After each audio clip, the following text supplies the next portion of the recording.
What's up, guys? Honai with you here, bringing you my first impression on the anime called Kimetsu no Yaiba / Demon Slayer. This anime, wow. I don't read the manga of it. I have heard about this before, but I have never, like I said, I never looked into it. I just know a little bit about it, about the kid and him being a Demon Slayer, because, you know, something tragic happened to him. But after watching this first episode, I have to admit, this is going to be an anime that I'm going to enjoy reviewing this. We get the main character, Tenjiro. We see that he's about to leave. Like, before the episode starts, we actually see him running with his sister on his back. And him saying, why is this happening to me and stuff like that. And he's breathing heavy, and the graphics are freaking beautiful, and the artwork is beautiful, and the coloring and everything. Animation 10 out of 10. But while he's having this inner dialogue and he's breathing heavy trying to get his sister to the town, we get to rewind back. And that's when we see him, you know, with his family, and he's supposed to go sell firewood, or charcoal I should say, to make, you know, money so they can buy the things they need for, you know, a New Year's Eve party they're supposed to have within the family. And his family is just him, his mother. He has two sisters that are younger than him, and a little brother as well. And I believe another baby brother. So, we find out that his grandparents are dead because of their age. But his dad died a couple of years back. They don't say what he died of, but so I'm kind of iffy on that. Yeah, since he's the oldest son, it falls on his responsibility to take care of his family. So, you know, he's gonna go to town to, you know, make money. And when he gets there, and he asks people around, "Do you need to buy charcoal?" A couple people kind of like divide the question, and they went around it and they didn't bother answering. And a couple of them just started asking him for help. And then after a couple of people just started asking him for help, we also got a couple of people asking him, "Yeah, we want to buy charcoal now, and thanks for helping me yesterday." So I guess everyone in the village know that he's poor, so they probably was like, "Let's just buy some just for buying it." I mean, it is winter anyway in this anime, in the season that they started, so in their words, winter, so they do need the charcoal no matter what. But I noticed something interesting about these two scenes though, because three scenes, is that our main character Tenjiro has a very strong scent. Like, his nose, he can pick up scents real good, like a hound dog. So I noticed that was kind of weird. And throughout the episode, it's implied. Actually, when he was in the village, in the second scene, which took place in the village, somebody was getting blamed for breaking an expensive vase, and the lady wanted him to pay for it. And he got Tenjiro to help to, you know, sniff, you know, what's going on. And when he sniffed the vase, he was like, "Oh, I smell cat on it." And she was like, "Oh, I guess the cat did break it." And she apologized to the guy who she was about to beat up and charge for it and stuff. And then nighttime falls, and he's heading back to, you know, his little, I guess you could say, it was not really a hut, but they have like a wooden cabin outside of the town. I guess, you know, because they're poor, so they can't afford to live in the town, so they have to live in the outskirts. And when he's heading back, it is dark. And we noticed that his carrying case where he put all the charcoal is empty. So we could assume he made some good money. But this old man stopped him. I believe his name is Saburo, or Saburo. He stops him and he's like, "Yo, it's nighttime, kid. Come in before the demons get you." And he was like, "Well, I don't live that far from here. I can make it on time." And the old man was not taking no for an answer. He was like, "No, this is not an argument. Just hurry up, come in, and, you know, I lounge you for the night." So he didn't want to disrespect his elders, so he did it. You know, Japan, they're very high on honor and being modest. So, you know, he did what he was told. And the guy starts bringing up demon slayers and stuff like that, and the tale of demons, how demons only come out at night to feast on humans so they could stay alive. And Tenjiro asks him, "Hey Gramps, do they go inside people's houses?" And he was like, "Sadly, they do. Sometimes they even possess people. That's why we have the demon slayers. They run around the world slaying demons and protecting us from these monsters. And then he was like, oh, it's getting late, lights off, and the old man shut the lights off, and they both went to bed. And he gave him food before he went to bed, and the next morning he gave him breakfast as well. And he sent him on his way and said, be safe now. And old man was like, don't bump into any demons. And exactly, a couple minutes later, when he finally got back home, halfway, he started to smell blood heavily. And it was towards his way to his house. And I'm like, oh no, I can already see what's going on. And he ran steadfast to get back home. And when he got there, as you see my thumbnails, bodies everywhere. His whole family was slain, except his oldest sister, who's still younger than him. Because like I said, he's the oldest. But out of his two sisters, the oldest one, I believe she is, or second oldest, can't remember, but I believe I was told that she was the oldest out of the three sisters or two sisters he had. She was the only one alive because she was still warm. Everyone else was cold because, their body died. So when you're dead, you have a cold body. So he picked up on his back, and this is when we fast forward again to the little snippet that we got in the beginning of him running with his sister on his back. And he's running and he's running. And he was like, I can't believe this happened. Why did this happen to me? I lost mostly all my family now. And while he's saying this, we get to see his sister. And she's standing up straight with her eyes white. And I'm like, oh no. And exactly when I thought that to myself, she kind of like went berserk. And she started tugging on his back. And they both fell off an edge.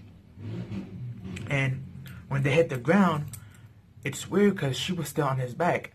So technically she should have been on the floor first. But for some odd reason, she wasn't. He was. And he did state that he was saved by the snow, or he would have died. But when he got up and he started seeing kind of hazy, he saw his sister just standing there, and he was like, oh, I'm happy that you're doing well, but you don't have to walk. I'll carry you on my back until we get to the village. Unfortunately, this is when we see her snap even further, and her nails start to grow like claws, and her hair starts to like move on its own, and she has like the demonic eyes and fangs, and she charges at him. He takes out his hatchet, but he doesn't use it to attack her. He just uses like to defend against her, and he puts it in her mouth to stop her from like trying to chew down on him. And he's crying. And he's like, "What's going on?" And he's like, "Why is this happening?" And then he remembers something that the old man told him, that besides demons, killing people, they also sometimes possess people to continue to live and breed on. So, he's talking to his sister like, you're going to be okay, we can fight this. And then something amazing happens. She stops and she starts to cry. Like the inner her gets to catch on. But unfortunately at the same moment, a demon slayer is running towards them. And he notices this, Tenjiro. And what he does is that he grabs his sister and he does like a cartwheel over, like a tuck and roll over.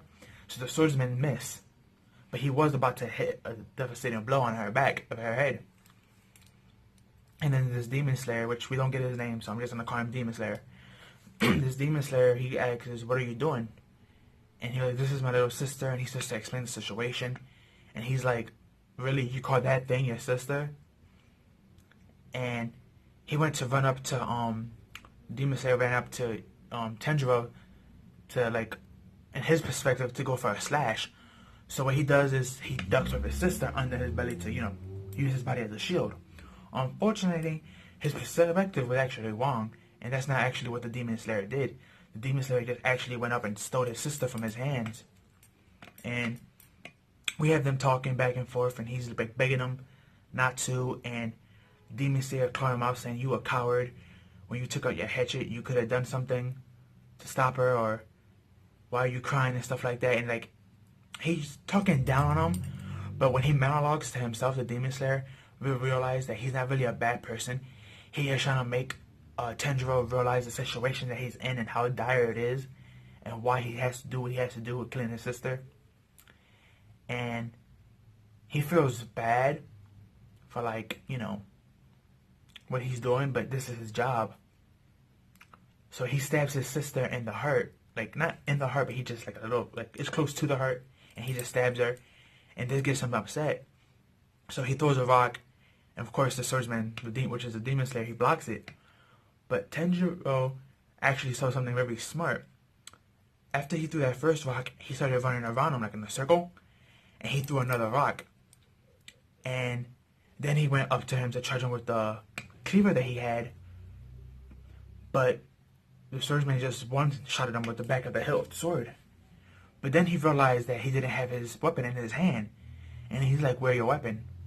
And the next thing he know, when he looked upwards, the demon slayer, he had to hurry up and move his head to the side, because when he threw that second rock, it wasn't by himself. He just threw it. He also threw the machete at the same time, or cleaver, or whatever you call it. I forgot what Japanese call it, so I'm just gonna keep calling it a cleaver. But he threw that thing which you use to cut wood, and he threw that at the same time with the second rock. But since he was so worried about that second rock being thrown, and Tanjiro had his hands covered behind him, like he actually had a weapon in his hand, he was actually able to trick this guy. And he almost got him. He got him, like, he grazes his hair. Like, he almost got some. If this guy's reflex was a little bit slower, like, that machete would have actually hit him and killed him. And this is when we got an interesting part, because his sister breaks out and she goes into this weird mode where it looks like she's about to go attack her brother who's knocked unconscious. But in reality, she actually bodies, like, she gets in front of him. She doesn't actually touch his body, but she grabs it, she pushes it aside behind her, and she starts to growl at the demon slayer. And the demon slayer is like, "It's weird. You're badly hurt, you're wounded, you're bleeding. You should be starving. You should only be able to feast on him. Why are you not feasted on him and you're protecting him instead? If anything, you're trying to attack me. You're not even trying to feast right now." And he kind of, dialoguing this to himself by fighting her. And he just knocks her out real quick, and he puts like this scroll in her mouth with like a beret, and he tied it into her mouth, kind of like a muzzle, what they put on dogs. And he waits for them to get up, and the first one to get up was the brother, Tanjiro. And he gave him some instructions, saying, "Go to the foot of the mountain and look for some person, and there you should be fine, you and your sister." And it looked like he just pulled a Naruto, a ninja. He just poof, disappeared, smoke. So I highly doubt if he's gone, because we saw him in the opening. So he's most likely going to continue to watch over Tanjiro and his sister. But he also gave him a warning: don't let your sister be released at night. Don't let her see the sunlight, because, of what she is. So, but after that, they went home, they buried, their family, they cleaned up their house and stuff. They grabbed some belongings, and they rode out. And then we see them run into the sunset, or run into the mountain, I should say, to this place where they're supposed to meet this person. And yeah, that was the end of the episode, guys. Wow, Kimetsu Demon Slayer, I have to admit, I love, like, the artwork, the style, the characters. So far, everything's pretty good. This is actually a really good first episode, and I'm very happy that I've seen it, because now I actually want to get more into it and actually review it more now. Now, I'm not caught up with the manga. I don't read the manga at all. Like I said, I know a little bit about it because of friends and other reviewers, but I myself never read it, so please no spoilers down below. But I would like to know why Tanjiro, why does he have this powerful sense of smell? Like, his smell is like really, really good, and he's really good at strategizing, which is really, really helpful for him in the future. He can use that for his battles, but at the same time, it's kind of weird, because it's like, where are you getting these skills from? I thought you were just like a regular human boy in the village, outskirts, poor family. So it's really weird that he has these kind of skills. I really wouldn't be surprised if his dad was probably a demon slayer, and that's how his dad died a couple years back. This is my guess. Again, I don't read the manga, so please no spoilers. But also another thing, I worry about his sister. We see her in the opening with him, so we know she doesn't get killed or sealed away. But is his journey going to be about revenging his family at the same time finding a cure for his sister? That's just my guess. Again, this is just the first episode, so there's a lot of questions, but a lot of mystique to it as well. And I'm really loving this series. Can't wait for more. Can't wait to see all those other people we saw in the opening, which we got the opening at the end of the season, of the end of the episode. We see this guy with yellow hair and an electric sword. We see this other guy that he has like pants, short pants on, and they're like fuzzy, and he has like a bull helmet, and he's dual wielding. Bulky dude, he's with them. We see some other characters. We see the Demon Slayer in this episode. We see him in the opening as well, which means we're gonna probably see him again, most likely. He'll probably be a main staple, my guess. But yeah, Kimetsu no Yaiba, Demon Slayer, great first impression, great episode. If you have not watched it, I advise you to go watch it. Really great stuff. If you already watched it, go watch it again. But yeah, this is gonna be a new anime to put on the channel, since Sword Art Online is gonna be on hiatus until October. But that's all I have for you guys. Please like, comment, share, subscribe, share with your family and friends. Hit that notification bell so YouTube can notify y'all. Follow me on Twitter, link me down below. And peace out and have a good one.